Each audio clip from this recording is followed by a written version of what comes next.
Hello friends, परीक्षा crack में आपका स्वागत है। फ्रेंड्स, हम लोग यहाँ कर रहे हैं एसएससी सीजीएल टियर फर्स्ट 2025 के लिए मैथ्स के प्रैक्टिस सेट, और आज का प्रैक्टिस सेट हमारा 9 हैगा। इससे पहले मैंने आपको प्रैक्टिस सेट 8 करा दिए हैं, तो अगर आपने ये नहीं देखे तो आप एक बार ये देख लें, ठीक है। आज हम करेंगे 11 सितंबर 2024 की शिफ्ट थर्ड के मैथ के क्वेश्चंस, जो कि आपके सीजीएल के एग्जाम में आए हुए हैंगे। तो शुरू करते हैं क्लास को।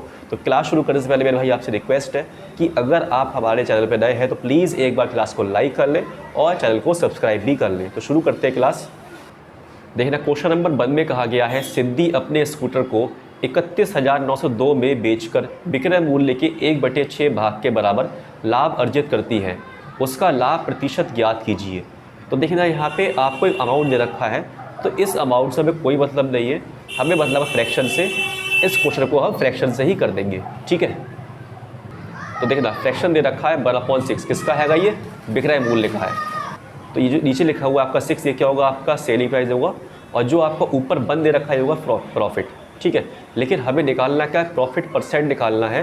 तो प्रॉफिट परसेंट निकालने का फॉर्मूला होता है P/CP मल्टीप्लाई 100। तो इसमें आपका P कितना है, देखो बंद दे रखा है, CP क्या होगा, अगर मैं SP में से P वाइज करता हूँ तो आपका CP आएगा 5 गुणा कर दूंगा 100 से, तो यहाँ से बन जाएगा 5 दूनी 10, 20%, जो कि आपका ऑप्शन नंबर यहाँ पे 1 हैगा। अब हम करेंगे नेक्स्ट क्वेश्चन।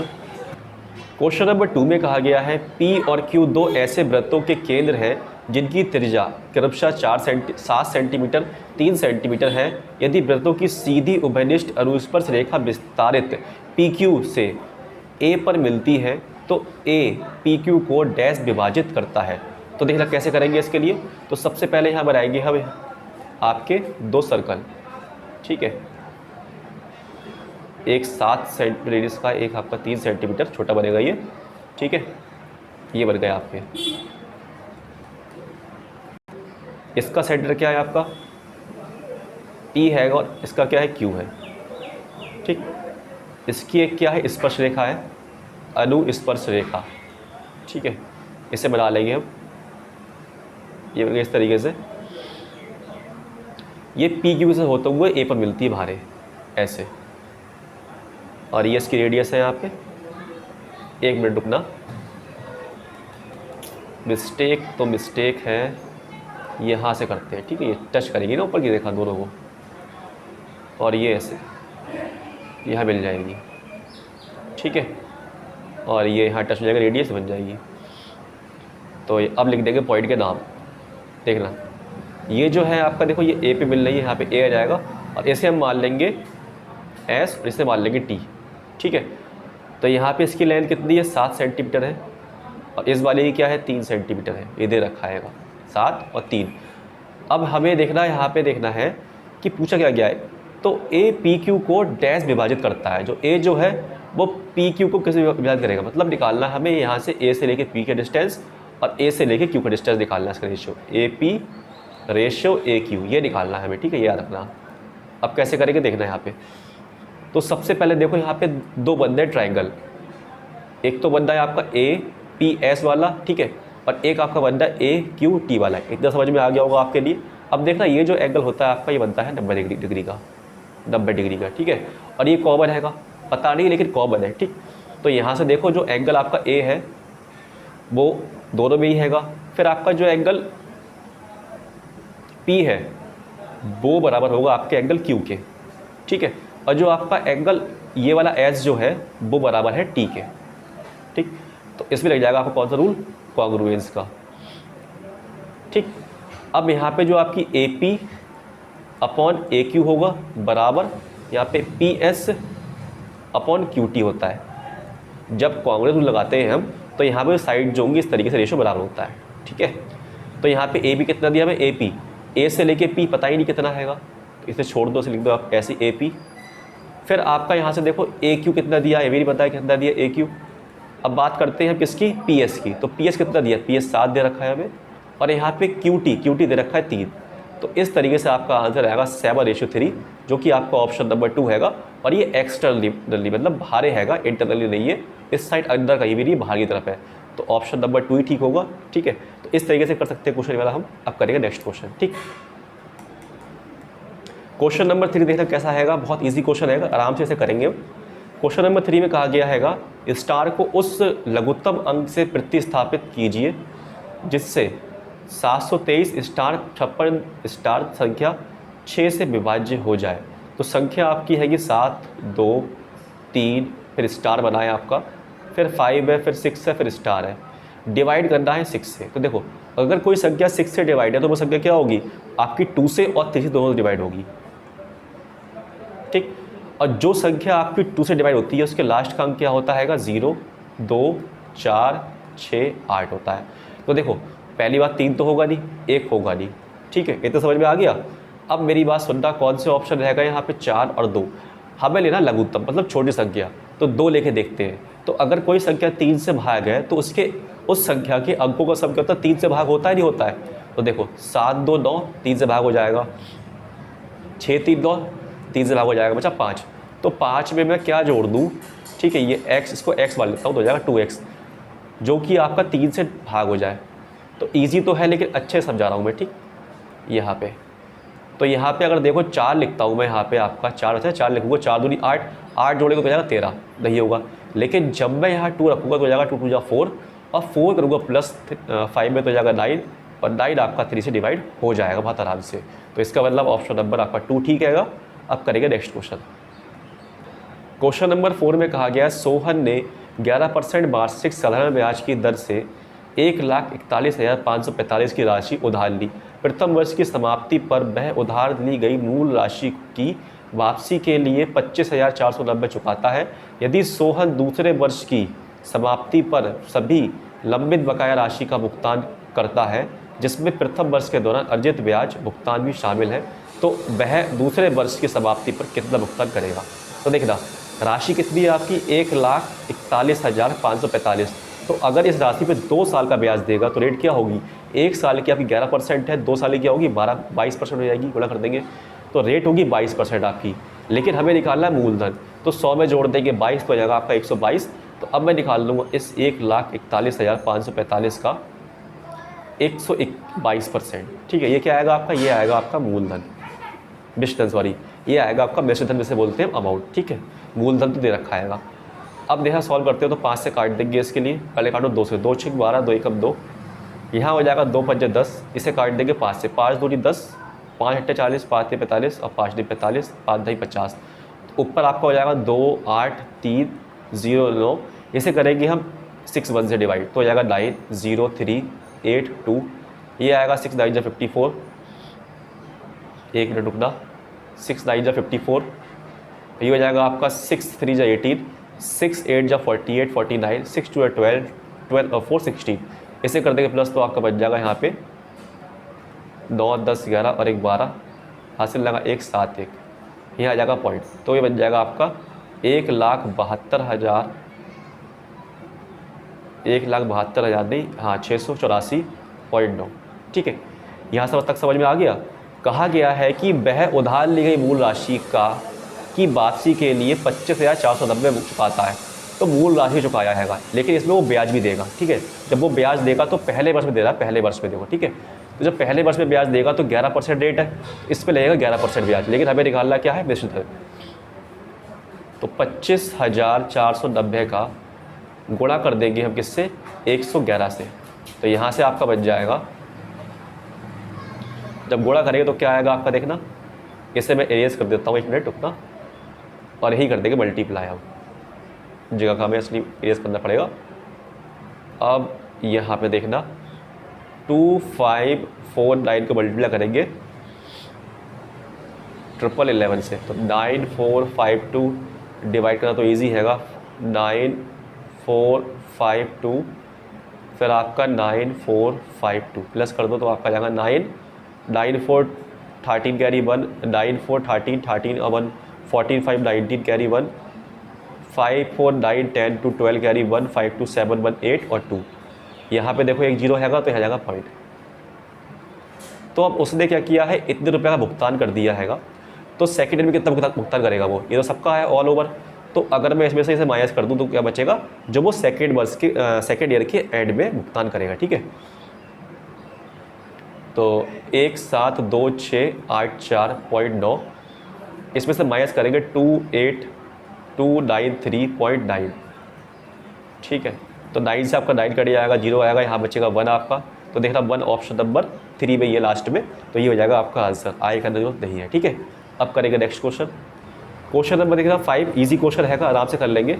5 में कहा गया है एक ट्रायंगल LMN में एंगल जो L हैगा वो 118 डिग्री हैगा और LM साइड LN के बराबर है। तो एंगल N ज्ञात कीजिए। देखते कैसे करते हैं।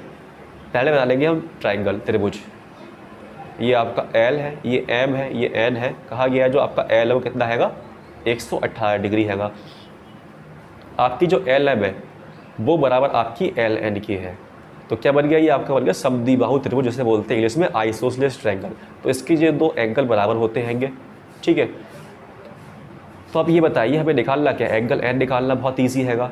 तो ट्रायंगल के तीनों एंगल का सब कितना होता है, 180 होता है ना। तो 180 में से माइनस कर दूंगा मैं कितना, 118। तो कितना बचेगा आपका, यहाँ 2 आएगा, बचेगा 7, 7 में से एक जगह बचेगा 6। तो 60 पर आएगा इन दो एंगल का सब। लेकिन दोनों एंगल इक्वल है तो हम करेंगे 2 से भाग, ठीक है। तो जब मैं इसे 2 से भाग करूँगा तो आपको क्या आएगा, 2 3 6, 2 1 2, 31, जो कि आपका ऑप्शन नंबर यहाँ पे 1 हैगा। अब हम करेंगे नेक्स्ट क्वेश्चन। क्वेश्चन नंबर 6 देखना, इजी क्वेश्चन रहेगा। कहा गया एक महिला अपनी आय का 2/3 व्यय करती है यदि उसकी आय में 18% की वृद्धि होती है और व्यय में 24% की वृद्धि होती है, तो उसकी बचत में कितने प्रतिशत की वृद्धि होगी। तो देखना इसमें कोई वैल्यू नहीं दी है, हमें दे रखा है फ्रैक्शन में। क्या दिया, 3/2, 2/3 है, सॉरी, ठीक है। क्या दे रखा है, ये व्यय दे रखा है एक्सपेंस। तो जो नीचे वाला नंबर होगा वो क्या होगा, इसकी इनकम होगी, ऊपर वाला होगा आपका एक्सपेंस। तो यहाँ पे इनकम कितनी है, दे रखी है 3, और एक्सपेंस कितना है, एक्सपेंस आपका हैगा 2। तो सेविंग क्या होगी, तो सेविंग हो जाएगी आपकी 3 रुपये कमाता है, 2 रुपये खर्च करता है, तो 1 बचाएगा, ठीक है। ये आपका बन गया रेशो में। अब कहा गया उसकी आय में 18% की वृद्धि होती है। तो यहाँ पे 2 0 लगा लेंगे, यहाँ लगा लेंगे 2 0, यहाँ लगा लेंगे 2 0, ठीक है। बाद में कटने ही हैगा क्योंकि परसेंट में कट जाता है। तो यहाँ पे 18% की वृद्धि होगी, तो 100 में जोड़ देगा 18, आपका हो जाएगा 118%। तो इसका निकालेंगे 118%। जो आपका व्यय है एक्सपेंस, इसमें हो रही 24% की वृद्धि, तो इसमें जोड़ देंगे 100 में 125, तो हो जाएगा आपका 124% निकाल देंगे इसका। इसकी पता नहीं कितनी वृद्धि हो रही है, निकालना है हमें, ठीक है। तो जब हम निकालेंगे 300 को 118%, कितना आएगा आपका, 3 × 24, 3 × 3 5, 3 × 3, और यहाँ कितना जाएगा, 2 × 8, 2 2 4, 2 1 2। तो देखना ये आपकी इनकम आ गई, ये आपका एक्सपेंस आ गया। सेविंग कितनी आएगी फिर यहाँ पे, तो 354 में से माइनस करता हूँ 248, तो आपका क्या आएगा यहाँ से 6 0 1, 106। तो पहले इनकम कितनी थी, 100 थी, ये 100 है, ठीक है। कितनी हो गई, 106 हो गई, 6 बढ़ गई है। तो परसेंट में कितनी बढ़ी है, 6 लिखेंगे, और जो पहले इनकम होगी नीचे आएगा आपका 100, मल्टीप्लाई कर देंगे 100 से, तो आपका बन जाएगा यहाँ पे 6%, ठीक है। ईजी क्वेश्चन है, आराम से हो गया, थोड़ा स्पीड से करते तो जल्दी जाता है, ठीक है। अब हम करेंगे नेक्स्ट क्वेश्चन। क्वेश्चन नंबर 7 देखना, कोई टफ नहीं है, थोड़ा एज्यूम करके करना है हमें, हो जाएगा आराम से। क्वेश्चन नंबर 7 में कहा गया हैगा त्रिभुज ABC में यदि 1/2 एंगल A का 1/2 plus angle B plus angle C 120 degree है, तो एंगल A का 1/4 का मान क्या होगा। तो देखना सोचने वाली बात है कि अगर मैं इसको 30 मान लूँ, इसको 30 मान लूँ, ठीक है, B और C को, तो क्या बन जाएगी, 60 डिग्री बन जाएगा दोनों एंगल। तो ये कितना होगा आपका, A कितना होगा, तो देखो तीनों त्रिभुज के तीनों एंगल का सब 180 होता है, 60 की हो, कितना बचा आपका, 120 बचा। और अगर मैं 120 का आधा करता हूँ तो 60 आएगा। देखो ये 60 आ गया आपका, ये वाला पार्ट पूरा। तो 60 और 30 90 और 30 120 सेटिफाई कर रहा नहीं कर रहा है, तो इसका मतलब एंगल A कितना है आपका, 120 है, ठीक है। हमें निकालना है इसका 12/4, तो कर दो 4 से डिवाइड, तो आपका आंसर क्या आएगा, यहाँ से 4 × 12 30 डिग्री आंसर आ जाएगा, ऑप्शन नंबर 1, ठीक है। अब हम करेंगे नेक्स्ट क्वेश्चन। क्वेश्चन नंबर 8 में कहा गया यदि P sin A minus cos A equal 1 है, तो P² माइनस ब्रैकेट में A1 plus P² multiply cos A का मान क्या याद करें। तो देखो कैसे करेंगे इसके लिए। ये भी क्वेश्चन इजी है, टफ क्वेश्चन नहीं है, लेकिन इसमें हमें थोड़ा दिमाग लगाना पड़ेगा। तो जो A दे रखा है आपका sin A cos A, तो A की वैल्यू हमें ऐसी बांधनी पड़ेगी जो हम पुट करें तो हमारा इक्वेशन थोड़ा ईजी बन जाए, ठीक है। तो अगर मैं इस A को मान लेता हूँ 90 डिग्री, तो देखो sin 90 क्या होता है, ये आपका 1 होता है, cos 90 क्या होता है, ये आपका 0 होता है। तो यहाँ से क्या बन जाएगा आपका P बराबर 1 बन जाएगा। तो अब जहाँ जहाँ P है आपका, वहाँ पे आप वैल्यू पुट कर दो और सॉल्व कर दो। तो तो यहाँ देखो बन जाएगा आपका p 1 का स्क्वायर 1, यहाँ 1 प्लस 1 का स्क्वायर 1, तो 1 माइनस ब्रैकेट में 2 आ जाएगा, मल्टीप्लाई करना है cos a, a मतलब क्या है cos 90, तो यहाँ पे 0 हो जाएगा, तो यहाँ पे आपका बन जाएगा 0, तो 1 आएगा इसका आंसर ऑप्शन नंबर 4। ठीक है, हो गया आराम से। अब करेंगे नेक्स्ट क्वेश्चन। क्वेश्चन नंबर 9 देखना, कहा गया हैगा 5 वर्षों में 5 कंपनियों के माल के कुल आयात लाख में लिए दी गई है, आयात के लिए दी गई है, तालिका पर विचार करें और निम्नलिखित प्रश्न का उत्तर दें। तो प्रश्न पढ़ लेते हैं हम। कहा गया यदि वर्ष 2013 में सभी कंपनियों का कुल निर्यात 300 लाख है तो वर्ष 2013 में सभी कंपनियों का कुल लाभ हानि ज्ञात कीजिए। ठीक है, ये आयात हैगा और हमें दे रखा है निर्यात 3 लाख, और निकालना कैसे हमें दे रखा है हिंट यहाँ पे। तो 2013 में कहाँ है यहाँ पे, इन सबको प्लस कर लो तो क्या हो जाएगा 6 3 9 9 9 18 18 7 25 25 और 1 26, तो 265 हो जाएगा यहाँ से। ठीक है, और 300 क्या आपका निर्यात है, निर्यात में से हम आयात माइनस करेंगे तो क्या आएगा आपका लाभ आएगा, दे रखा है, तो यहाँ से आपका आ जाएगा 35, जो कि आपका ऑप्शन नंबर 2 हैगा 35 लाख। अब करेंगे नेक्स्ट क्वेश्चन। क्वेश्चन नंबर 10 देखना, इसे करना में सिंप्लीफाई। तो सिंप्लीफाई का क्वेश्चन आता हैगा, तो अगर इजी क्वेश्चन है तो आप पहले ही कर दो, अगर टफ क्वेश्चन है तो एग्जाम में आप लास्ट में करो। ठीक है, जैसे कि ये क्वेश्चन आपका इजी है तो इसे हम कर सकते हैं। हो जाएगा 5 चौक 20 और 4 24, 24 बटे 4 5 गुणा 3 बटे 8 प्लस 2 3 अच्छे और 1 7 बटे 2 प्लस 2 बटा 3, और ये आप गुणा में है 4 बटा 5। 8 से जाएगा आपका 23 24 3 बार में, 3 3 9 बटे 5 बन जाएगा, प्लस यहाँ बन जाएगा 3 दूनी 6 3 सत्ते 21 और 2 दूनी 4, इसे प्लस कर दो 25 हो जाएगा, गुणा 4 बटे 5 हो जाएगा, 5 से कट जाएगा 25 5 बार में, तो आपका यहाँ से क्या आएगा 2 3 6 2 दूनी 4, तो 9 बटे 5 प्लस 5 दूनी 10 बटे 3, ये हो जाएगा आपका 3 पंजे 15 3 दिन 27 प्लस 5 दही 50, तो आपका आंसर आएगा 77/15, ऑप्शन नंबर आपका 4 रहेगा। अब करेंगे नेक्स्ट क्वेश्चन। ठीक है, क्वेश्चन नंबर 11 आपका नाव और धारा वाला हैगा। तो ऐसे क्वेश्चन आपके हर एक शिफ्ट में आते हैं एग्जाम में, चाहे वो एसएससी का कोई भी एग्जाम हो, क्वेश्चन पूछता हैगा। ठीक है, तो कहा गया है एक नाव धारा के विपरीत दिशा में 54 किलोमीटर की दूरी 6 घंटे में तय कर सकती है। यदि धारा की चाल 4.8 किलोमीटर घंटा है तो नाव को धारा की दिशा में 289 किलोमीटर की दूरी तय करने में कितना समय घंटे में लगेगा। ठीक है, तो देखना यहाँ पे एक नाव है, वो धारा के विपरीत जाती है 54 किलोमीटर। ठीक है, तो मैं मान लेता हूँ कि नाव की चाल x और धारा की चाल y, तो x माइनस वाई की स्पीड से जाएगी ना, जब वो विपरीत जाएगी तो 6 घंटे लगते हैं उसे। ठीक, लेकिन हमें धारा की चाल दे रखी है 4.8, इसको हटाओ तो 54/x माइनस वाई दे रखा 4.8 बराबर 6। तो यहाँ पे मैं क्या नंबर लिखूँ कि आपका ये डिवाइड है 6 टाइम में। तो अगर आप ध्यान से देखेंगे तो जो आपका 58 है वो 6 टाइम में 9 के टेबल में आता है, 9 से 54। तो यहाँ पे कहीं ना कहीं x माइनस 4.8 की वैल्यू क्या रही होगी, 9 रही होगी, तो यहाँ से उठ के जाएगा उस साइड, प्लस हो जाएगा तो बन जाएगा आपका 13.8। ठीक है, तो ये बन गई कि आपकी x की वैल्यू। फिर अगर नाव जो है धारा की दिशा में जाएगा तो चाल क्या होगी उसकी, x प्लस वाई होगी, डिस्टेंस कितना है 289, तो x कितना है आपका 13.8 आया है, y कितना है आपका दे रखा 4.8, प्लस कर दो तो बन जाएगा 8 8 16 4 3 7 और 1 8 और 1, तो 18.6 बन जाएगा। इसे कर दो डिवाइड तो आपका आ जाएगा आंसर। ठीक है, तो यहाँ से हटाएंगे पॉइंट ऊपर 0 पहुँच जाएगा, इसे काट दो आप 6 से, 6 3 18 6 कम 6, और इसे काट दो आप 6 से ही, 6 24 बचेगा 3 6 6 36 6 5 30, 31 से जाएगा कितनी टाइम में आपका ये 15 बार में, तो आपका आंसर आएगा 15, ऑप्शन नंबर 2। अब हम करेंगे नेक्स्ट क्वेश्चन। देखिए ना क्वेश्चन नंबर 12, ये जो क्वेश्चन आपका अलजेब्रा का है, ये क्वेश्चन मेरे ख्याल से इस टाइप क्वेश्चन अलग तरीके से बनाता हैगा और हर शिफ्ट में आता हैगा, आपने भी देखा होगा। देखो कैसे करेंगे, इसके लिए हमसे कहा गया x प्लस 1/9x इक्वल 3 हैगा। ठीक है, ये दे रखा है, पूछा क्या है 9x² प्लस 1/9x²। देखना यहाँ पे 9 दिया, यहाँ पे और यहाँ पे 9 बन गया, यहाँ पे 9 बन गया, तो कैसे बनाए, तो ये चीज़ समझने की है, मेन चीज़ तो यही है। x प्लस 1/9x दे रखा हैगा इक्वल 3 के, तो देखो यहाँ पे भी इसने और यहाँ पे भी 3 से करा है मल्टीप्लाई। ठीक है, ऐसा करने से क्या हो जाएगा, 3 पहुंच जाएगा यहाँ पे, 3x हो जाएगा, यहाँ पहुंच जाएगा 3, ठीक है, लेकिन 3 से कट जाएगा 9 3 टाइम में, तो ये बन जाएगा +1/3x इक्वल 3 3 या 9। अब बन गया, तो हमें निकालना है इसका स्क्वायर, तो स्क्वायर करेंगे, देखो 3 का भी स्क्वायर होगा, इसका भी स्क्वायर होगा, तो 9 बन जाएगा यहाँ पे। तो कैसे करेंगे सॉल्व, इस 9 करेंगे स्क्वायर, और देखो यहाँ साइन प्लस का हैगा तो यहाँ माइनस करेंगे 2, तो 9 9 जा 81 -2 हो जाएगा कितना आपका 79, ऑप्शन नंबर 3। ईजी क्वेश्चन हैगा। नेक्स्ट क्वेश्चन करेंगे अब देखना क्वेश्चन नंबर 13 में कहा गया है ट्राइंगल ABC में दो माध्यिका AD और BE बिंदु G पर समकोण पर प्रतिच्छेदित करती है। यदि AD बराबर 12 सेंटीमीटर और BE बराबर 9 सेंटीमीटर है तो AB की लंबाई कितनी है।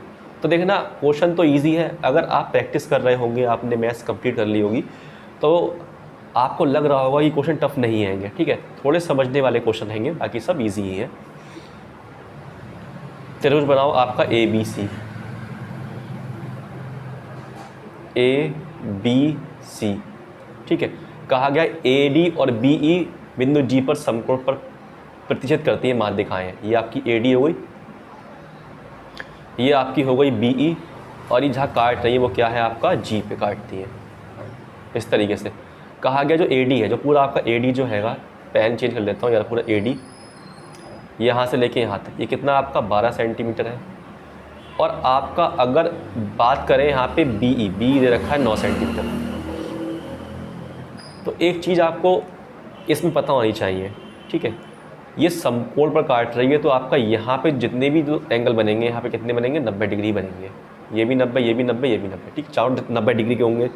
दूसरी बात, कोई त्रिभुज हैगा, ठीक है, उसकी हाइट दे रखी है इस तरीके से, माध्यिका है, तो ये किस रेशियो में होती है, 2:1 के रेशियो में होती है, ठीक है। ऐसे ही यहाँ पे 2:1 के रेशियो में दे रखा है कितना, 12। तो देखो 2 और 1 3, 3 से भाग करेंगे 4 में जाएगा 12, ठीक है। हमें निकालना क्या, ये वाली साइड निकालनी है यहाँ से AG, तो AG कितनी रहेगी आपकी ऊपर वाली, 4 2 जा 8, ये रहेगी आपकी 8, ये आ गई आपकी 8, ठीक है। ऐसे ही पूरा ये कितना है आपका, ये भी आपका 2:3 के फॉर्म में होगा, 2:1 के। ये कितना दिया आपको, 9 दे रखा है, 2 और 1 3, 3 से जाएगा 9 3 टाइम में, और 3 2 जा 6, तो ये कितना जाएगा आपका BG 6 आ जाएगा। तो ये आपका 90 डिग्री हैगा, तो ये बन जाएगा आपका राइट एंगल ट्रायंगल। तो लगा दो आप पाइथागोरस थ्योरम और निकाल दो आपका AB, क्योंकि AB निकालना है हमें। तो देखो एक होता है आपका ट्रिपलेट 3 4 5 का, तो देखो यहाँ हुआ 3 दूनी 6, 4 दूनी 8 और 5 दूनी 10, तो 10 आ जाएगा आपका ये, ऑप्शन नंबर 3। तो देखना कितने आराम से हो गया है। अगर हमें रूल सारे पता हैं तो क्वेश्चन हम कर सकते हैं आराम से, ठीक है। तो अब हम करेंगे नेक्स्ट क्वेश्चन। क्वेश्चन नंबर 14 में कहा गया है 1.21 और 0.09 के मध्य अनुपाती तथा 0.16 और 0.36 के माध्य अनुपाती का अनुपात क्या है, ठीक है, मतलब मीन प्रोपोर्शन निकालना है। कैसे निकालते हैं हम, रूट में लिखेंगे 1.21 मल्टीप्लाई 0.09 रेशियो रूट में 0.16 मल्टीप्लाई 0.36, जो आपका 121 है, ये 11 का स्क्वायर रहेगा, 2 छोड़ के पॉइंट है, लेकिन रूट खोलेंगे तो आपका 1 छोड़ के पॉइंट आएगा। ऐसे ही आपका 0.3 का स्क्वायर है, और ये बन जाएगा आपका 4 का स्क्वायर 0.4, और ये 0.6 का। तो देखो पॉइंट से पॉइंट तो हट जाएंगे, ठीक है, इक्वली है, तो क्या हो जाएगा आपका 3 2 जा 6, तो यहाँ से आएगा आपका 11 रेशियो 4 2 जा 8, ऑप्शन नंबर जो हैगा 2, ठीक है, हो गया आराम से। नेक्स्ट करते हैं, क्वेश्चन ईजी है, थोड़े टफ है क्वेश्चन हैंगे, कम से कम 4 से 5 क्वेश्चन ऐसे हैं जो टफ है, ईजी भी है टफ भी है, ठीक है। 15 में कहा गया यदि राम एक पंखा खरीदता है तो उसे 8% की छूट मिलती है। हालांकि यदि वह 3 पंखे खरीदता है तो उसे पहले पर 6%, दूसरे पर 10%, तीसरे पर 12% की छूट मिलती है। यदि राम द्वारा 3 पंखे के लिए भुगतान की गई राशि 6,800 रुपये है तो प्रत्येक पंखे का अंकित मूल्य क्या होगा। तो देखना, मैं मान लेता हूँ यहाँ पे अंकित मूल्य प्रत्येक पंखे का 100x, ठीक है। अगर पहले वाले पे 6% की छूट मिल रही है तो कितने खरीदेगा, तो पहला पंखा होगा 94 रुपीज़ का, ठीक है, 94x का। फिर दूसरे वाले पे 10% की छूट मिल रही है तो पंखा कितने का होगा, 90x का। तीसरे पे 12% की छूट मिल रही है तो कितने का होगा, 88x का, ठीक है। ये किसके कुल दे रखा है, इसका पूरा जो भी आपका जो सेलिंग प्राइस वो कितने दे रखा है, 6800 का। अब देखना है यहाँ पे प्लस कर दो इन सबको, एक्स निकाल लो, तो 8 4 12 हासिल लग जाएगा आपको कितना, 1 9 कम 9 18 9 27, तो 272 एक्स आ जाएगा 6800। तो इसको आप एक काम करो, 4 से काट दो, 4 6 24, 4 8 32 एक्स, और आपका ये हो जाएगा कितना, 4 कम 4 और 4 7 28, 1700, 17 कम 17, 17 चौक 68 और जाएगा 25 बार में। तो आपका एक्स कितना आ गया, 25 आ गया। तो हमें निकालना है मार्क प्राइस, मार्क प्राइस हमने माना 100x, तो 100 में कर दो एक्स की मल्टीप्लाई 25 की, तो आपका आ जाएगा 2500। ऑप्शन नंबर यहाँ पे क्या है था, 2। तो हो गया। अब करेंगे नेक्स्ट क्वेश्चन। क्वेश्चन नंबर 16 में कहा गया 30 छात्रों वाली एक कक्षा के सभी छात्रों ने एक टेस्ट दिया, 12 छात्रों का औसत स्कोर 62 है और बाकी छात्रों का औसत स्कोर 74 है, कक्षा का औसत स्कोर ज्ञात करें। तो देखना, ये मैंने ऐसा क्वेश्चन आपके लिए 2 बार करा चुका हूँ मैं अभी तक, इतनी मैंने सेट लगवाए हैं आपके PYQ के, उसमें मैंने ये क्वेश्चन आपको 2 बार करा दिया है। तो 12 बच्चे हैं, 12 बच्चों का जो आपका एवरेज है वो कितना दे रखा है, 62 दे रखा है। तो निकाल लो योग मल्टीप्लाई करके, 12 दूनी 24, 12 6 72 दूँ 74। अब 30 बच्चे हैं, 12 का निकाल लिए कितने बच्चे, 18 बच्चे। 18 कितना दिया है हमें, 18 का दिया है 74, तो 74 से कर दो गुणा, 18 चौक 72, 18 7 126 और 7 133 हो जाएगा। प्लस कर लो कितना आएगा, 4 2 6। देखना अभी बाइक आई थी, उसका थोड़ा साउंड आया था आपके लिए आवाज़ जरूरी, क्योंकि यहाँ पे जो कोचिंग जो मेरी है थोड़ा रोड पे हैगा, तो जो बाइक जाती है, कोई इंसान जाता है तो बोलता है, वो सारी आवाज़ें यहाँ आती हैं, तो इस वजह से मुझे वीडियो बार बार रोकनी पड़ जाती है। 4 3 7 4 3 7 1, ठीक है, ये बन जाएगा इस तरीके से। तो हमें निकालना सबका एवरेज क्या होगा, सब लोग कितने रहेंगे, 30 छात्र रहेंगे, तो 30 से कर दो भाग, तो हो जाएगा 3 पंजे 15, 3 निम 27, 3 दूनी 6, पॉइंट आ जाएगा यहाँ पे 3 पंजे 15। मिस्टेक होगी क्या, हाँ इधर मिस्टेक यहाँ पे हो गई, जल्दबाजी में मिस्टेक तो हो जाती है। 7 3 10 आगे लगा 1 और 1 2, 30 से भाग कर दो, 3 6 18, 3 निम 27, 3 दूनी 6। अब आ गया ना सही ना, ऑप्शन नंबर 3। अब करेंगे नेक्स्ट क्वेश्चन। क्वेश्चन नंबर 17 में कहा गया sin 74 + tan 74 के बीच को 0 डिग्री और 45 डिग्री के बीच के कोणों के त्रिकोणमितीय अनुपात के रूप में व्यक्त कीजिए। तो देखना, मैंने ये आपको बताया सिखाया, 2 बार बता दिया मैंने आपके लिए अभी तक, एक शायद इससे पहले वाली चैप्टर में बताया मैंने, ठीक है। साइन चेंज आपका कॉस में होगा, ठीक है, 90 में से माइनस करेंगे 74, तो आपका 16 डिग्री आ जाएगा। ऐसे ही आपका जो tan हैगा वो चेंज होगा कॉट में, 90 में से 74 जाएगा, बचेगा कितना आपका 16। ऑप्शन नंबर यहाँ पे 3। अब करेंगे नेक्स्ट क्वेश्चन। क्वेश्चन नंबर 18 में कहा गया उस त्रिभुज PQR पर विचार कीजिए जो R पर समकोण है, जिसमें PQ 29 इकाई, QR 21 इकाई और जो आपका एंगल PQR है वो थीटा हैगा। तो cos square theta minus sine square theta क्या होगा, ईजी है, हो जाएगा, पाइथागोरस थ्योरम लगाना है इसमें। तो ये आपका हो जाएगा PQR, R समकोण है तो R यहाँ बना दो, P यहाँ पे, Q यहाँ पे। Q जो है आपका क्या है, थीटा है, ये थीटा दे रखा है, थीटा। तो कॉस क्या होता है आपका, कॉस होता है आधार बटा कण होता है, और आपका साइन क्या होता है, लंब बटा कण, स्क्वायर करना है। तो आपका देखो कितना दिया PQ हमें दे रखा है यहाँ पे 29 और QR दे रखा है हमें 21, तो ये आपका 20 हो जाएगा। एक होता है ट्रिपलेट आपका 20 21 29 का, ये सारे ही आप याद करते रहना, ठीक है, क्योंकि इन्हीं में से आपके एग्जाम में पूछेगा। ट्रिपलेट ही पूछता है क्योंकि कौन बार बार एग्ज़ाम में किसका इतना टाइम है कि वो पाइथागोरस थ्योरम लगाते रहे, निकालते रहे, तो इसलिए वो एग्ज़ाम में आपको ईजी चीज़ देता है, लेकिन आपको पता होना चाहिए, ठीक है, तब वो आपके लिए ईजी है। तो कण कितना, 29 का स्क्वायर कितना आएगा आपका 841, नीचे आ जाएगा कण सेम आएगा। आधार का स्क्वायर क्या हो जाएगा आपका 400, आधार इसके अकॉर्डिंग आधार होगा आपका 21, ठीक है, मिस्टेक हो जाती है, अभी मिस्टेक नहीं होती, ध्यान से आता। ये आपका इसके अकॉर्डिंग आधार क्या होगा 21 होगा, 21 का स्क्वायर हो जाएगा 441 प्लस लम क्या हो जाएगा इसके अकॉर्डिंग 20 हो जाएगा, तो 20 400 हो जाएगा। बात वही प्लस करना है। एक मिनट क्या हो गया इसमें, साइन माइनस का है बीच में, ये तो देखा ही नहीं हमने, ठीक है। 41 बचे बटे 841 आ जाएगा इसका आंसर, ऑप्शन नंबर देखो 3। ठीक, हर चीज़ को ध्यान देखते हुए करना चाहिए क्वेश्चन। मेरा क्या है, मैं आपको बता रहा हूँ, ध्यान नहीं रहता है। तो अब हम करेंगे नेक्स्ट क्वेश्चन। नमन किसी दुकान से 720 रुपये में कुछ सेब खरीदता है। वह कीमत पर मोल भाव करता है और दुकानदार कीमत में प्रति सेब 2 की कमी कर देता है। इसके कारण नमन पहले खरीदे गए सेब से 4 अधिक सेब खरीद लेता है। उसने पहले कितने सेब खरीदे थे? तो देखना कैसे करेंगे इसके लिए। क्वेश्चन थोड़ा कैलकुलेटिव हैगा, मैंने करके देखा हैगा, तो ऑप्शन से तो नहीं हो रहा है। ठीक है, थोड़ा टफ क्वेश्चन हैगा, लेंदी है। देखो 720 रुपये के समोसे खरीदे, मतलब सेब खरीदे। सेब कितने खरीदे नहीं पता, मैं मान लेता हूँ जो सेब की संख्या वो मान लेता हूँ मैं x। ठीक है, ये नहीं कहा गया है जब उसके संख्या में 4 बढ़ जाते, जब वो रेट में 2 की कमी करता है। तो अभी जो भी हैगा इसमें अगर 2 की कमी करेगा ये, तो क्या वो संख्या बढ़ जाएगी 4। तो 720 की जगह क्या हो जाएगा, मतलब x की जगह जाएंगे x + 4 हो जाएगा, ये हो जाएगा, 4 संख्या बढ़ जाएगी। तो अब आपके पास एक ऑप्शन हैगा, क्या रख के देखता हूँ। ठीक है, ऑप्शन रख के देखता हूँ, अगर हो जाएगा सही, नहीं रख के देखना पड़ेगा, नहीं रखा मतलब नहीं हुआ तो मुझे पूरा सॉल्व करना पड़ेगा। तो x रखता हूँ मैं 36, तो 720/36, फ़ोन में डाउन हो रहा हैगा, -2 बराबर अगर आ गया तो सही है, नहीं आया तो फिर भैया आपको पूरा करना पड़ेगा। तो 36 दूनी 72, 20 में से जाएगा 2 बचेगा 18, और 4 कम 4 38 हो गया भाई, बहुत आराम से हो गया।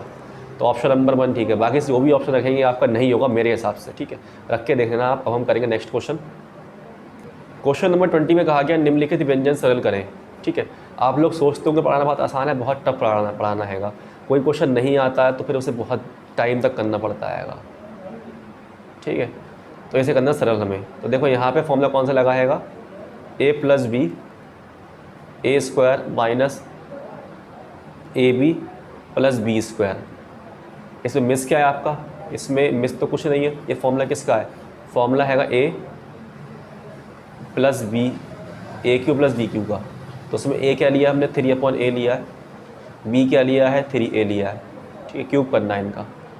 तो सबसे पहली बात देखो यहाँ पे a क्या, a1 है, तो यहाँ पे आपका 3 बन जाएगा, यहाँ पे भी आपका 3 बन जाएगा। क्यूब कर दो और प्लस कर दो, आ जाएगा आपका आंसर कितना, 54। Option number 4। अब करेंगे नेक्स्ट क्वेश्चन।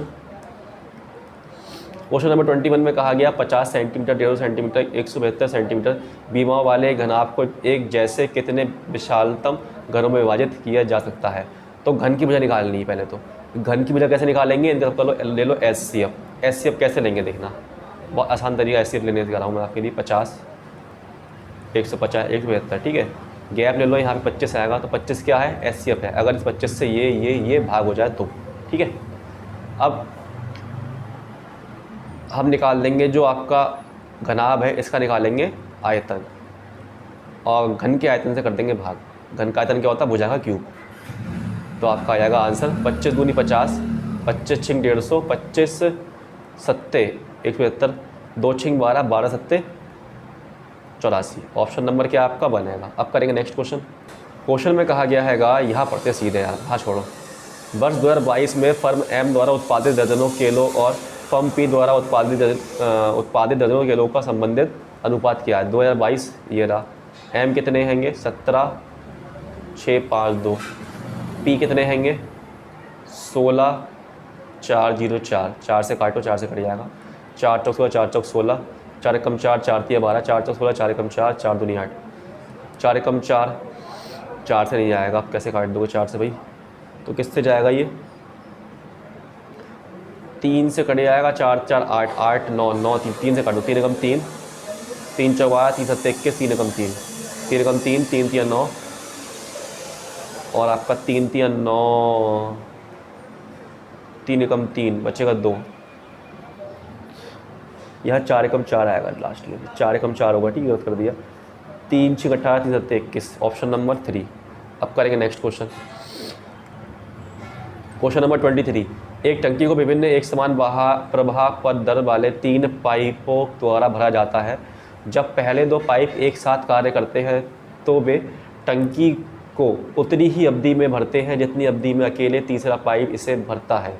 दूसरा पाइप पहले पाइप की तुलना में टंकी को 5 घंटे जल्दी से भर सकता है, किंतु तीसरे पाइप की तुलना में 4 घंटे धीमे भर सकता है। पहले पाइप द्वारा टंकी को भरने में कितना समय लगे घंटे में? तो देखना कैसे करेंगे यहाँ पे। देखना यहाँ पे 3 पाइप मान लेते हैं, ए, बी और सी। ठीक है, मान लेते हैं जो एक्स जो वो एक्स मिनट भरता है पानी या एक्स घंटे भरता है पानी। जो आपका पाइप दूसरा पाइप है पहले पाइप की तुलना में 5 घंटे जल्दी भर देता है, तो ये 5 घंटे अधिक टाइम लेना होगा ना इससे बी से। फिर किंतु तीसरे पाइप की तुलना में 4 घंटे धीमे भरता है। जो दूसरा पाइप है वो 4 घंटे धीमे भरता है, मतलब ये भर रहा है इससे और कम में। ठीक है, ये बन गई इक्वेशन। ये आ गया आपका किसका? टाइम का रेशियो। इनकी क्षमता का रेशियो क्या होता है? इसका उल्टा, 1/x+5, यहाँ पे 1/x और यहाँ पे 1/x-4 बन जाएगा। पहले बोला गया जो जब पहले यहाँ पे एक समान प्रभाव वाले 3 पाइप द्वारा भरा जाता है, जब पहले दो पाइप एक साथ कार्य करते हैं तो वो टंकी को उतनी अवधि भरते हैं जितनी अवधि में अकेले तीसरा पाइप भरता है। तो जो ये दोनों काम करेंगे वो अकेला ही काम करेगा। ठीक है, तो अब यहाँ से निकाल लेंगे हम एक्स की वैल्यू। देखो चाहे तो ऑप्शन से कर लो, ऑप्शन से बहुत टाइम लगेगा, क्या पता क्या आंसर। अभी तो मुझे दिख रहा है 15 आंसर है, मैं लगा दूंगा, हो जाएगा फटाफट। तो सॉल्व कर लेते हैं पूरा इसके लिए। तो ये बन जाएगा आपका यहाँ से x² + 5x, ऊपर पहुँच जाएगा आपका यहाँ पे x + 5 = 1/x-4। ये बन जाएगा 2x, ऊपर यहाँ लिखते हैं 2x + 5 x² + 5x बराबर 1x-4। क्रॉस मल्टीप्लाई कर देंगे तो हो जाएगा 2x², 2 चौक 8x, फिर 5 से 5x, 5 चौक 20 बराबर, ये बराबर पहुंच जाएगा वहाँ पे जाके x² + 5x। x² से यहाँ पे काटेंगे तो आपका हो जाएगा सिर्फ x² बचेगा, ये उठ के आएगा यहाँ माइनस हो जाएगा, बढ़ जाएगा वाला, तो -8x और -20 बचेगा। तो 20 को ऐसे फैक्टर निकाल दो, है टुकड़े कर दो कि मल्टीप्लाई करने में 20 बन जाए और प्लस माइनस करने पे 8 बन जाए। तो 10 दूनी 20 हो जाएगा। यहाँ साइन आपका माइनस का है तो ये माइनस होगा, ये प्लस होगा, तो 10 में से 2 जाएगा, बचेगा -8। ठीक है, तो साइन चेंज होंगे अब, तो बन जाएगा 10 और -2। तो यहाँ पे क्या होगा? 10 होगा x की वैल्यू। हमें निकालना है a कब भरेगा, तो a की वैल्यू क्या है? x + 5, x 10 आ गया, +5 15, ऑप्शन नंबर 4। अब करेंगे नेक्स्ट क्वेश्चन। क्वेश्चन नंबर 24 में कहा गया सलोनी की मासिक आय का विभिन्न मदों में व्यय का प्रतिशत विवरण निम्नलिखित तालिका में दिया गया है। तालिका का ध्यानपूर्वक अध्ययन कीजिए और निम्नलिखित प्रश्न का उत्तर दीजिए। यदि सलोनी की मासिक आय 75,000 रुपये है तो किराए और शिक्षा पर कितना खर्च करा? किराया 30 है, शिक्षा कितना? 55% कर दो, 55 से गुणा, 55 35 37, फिर से यही आएगा 5 12 11 41 25, ये रहा। नेक्स्ट क्वेश्चन, इसको हटाओ थोड़ा, यहाँ पे इसको लेके आओ, यहाँ पे इसको इधर कर दो। अब यहाँ पे पूछा गया है पहले 5 घंटे के दौरान वाई की औसत चाल क्या है? वाई की औसत चाल 5 घंटों में यहाँ तक कितनी होगी? 30 20 50 50 30 80 80 120 120 और 165 भाग 5, 5 3 15 5 3 15, ऑप्शन नंबर 2। तो देखना सारे क्वेश्चन हो गए हैंगे, लेकिन मेरे भाई टाइम तो बहुत लग गया है। तो अगर आपको क्लास पसंद आई हो तो क्लास को लाइक कर लें और चैनल को सब्सक्राइब भी कर लें। आपसे रिक्वेस्ट है कि आपके जितने भी घर में फ़ोन हैंगे, मतलब एक घर में 3 से 4 फ़ोन तो होते ही हैं, या 2-3 फ़ोन, भाई का, बहन का या फिर किसी का भी, तो सभी के फ़ोन से एक बार चैनल को सब्सक्राइब जरूर कर लें ताकि थोड़ी मेरी भी हेल्प हो जाए। ठीक है, अब हम मिलते हैं नेक्स्ट क्लास में, तब तक के लिए धन्यवाद, बाय, अपना ध्यान रखना।